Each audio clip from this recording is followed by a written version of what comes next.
heaven and hell.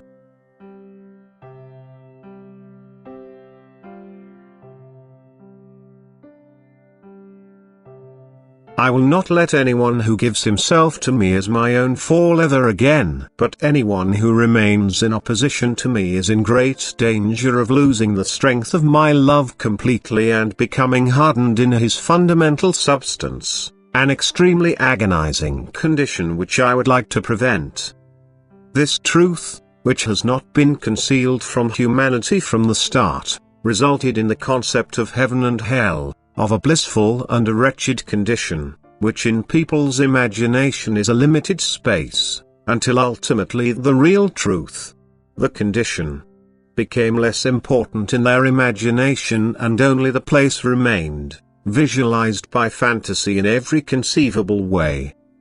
This gave way to many misguided thoughts so that the truth is now completely distorted and the human being no longer has any knowledge of what heaven and hell really mean.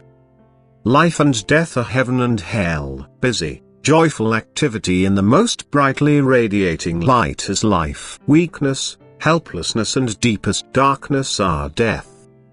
And every condition can continually increase in both directions until the final aim, blissful union with me or deepest descent, infinite distance from me, has been reached.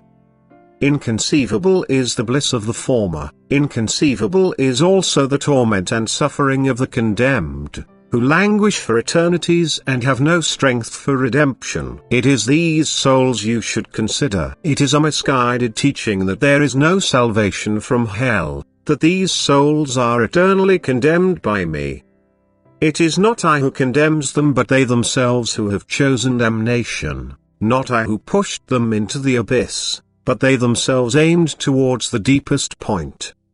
However, my love leaves nothing so far away forever and therefore there is even salvation from hell, since I died on the cross for these beings too and accepted their guilt, because my love is greater than my wrath, than my justice. Even hell will have to let go of its last victims, that is even the hardest matter will be disintegrated one day, freeing the spirits within for the purpose of ascending to life. Because hell, as you humans imagine, does not consist of an eternally blazing source of fire, it is not a place which contains the condemned. Hell is an indescribably agonizing condition, a condition which starts on earth when people do not acknowledge me, hence they disassociate themselves from me and remain without the strength of my love.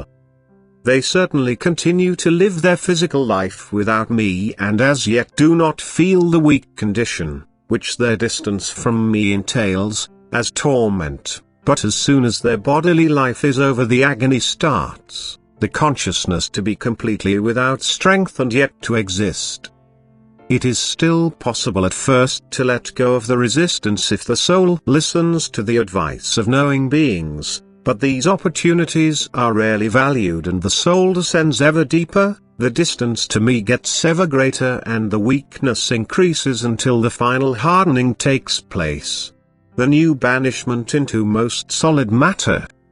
Then an infinitely long developmental period will have passed unsuccessfully for the spiritual substance which was once bound in matter and then set free as a human being in order to voluntarily strive for shedding every physical restraint. That it has failed is his free will because I truly do not withhold direct admonishments and warnings. But hell has a far greater attraction than heaven. And the human being strives with utmost zeal towards matter again which the soul had long overcome. And therefore it is also his fate. Matter will once again be the shell for the spiritual substance which had failed its final test of will. Hell has opened its gates wide, and countless souls will enter the darkness voluntarily. Hell will triumph, that is its prince will have, as far as numbers are concerned, great success, but I will extort all these souls from him by placing them into the new creation again, and at the same time remove my adversary's every power over these beings by banishing him into the center of earth. That is, He will be given the hardest cover as a constraint, which he will be unable to leave again until the will of humans gives him power once more, by people desiring material goods and increasingly distancing themselves from me again. Then he will fight for the souls again, and this contest will be permitted so that the souls can prove themselves by choosing between me and him.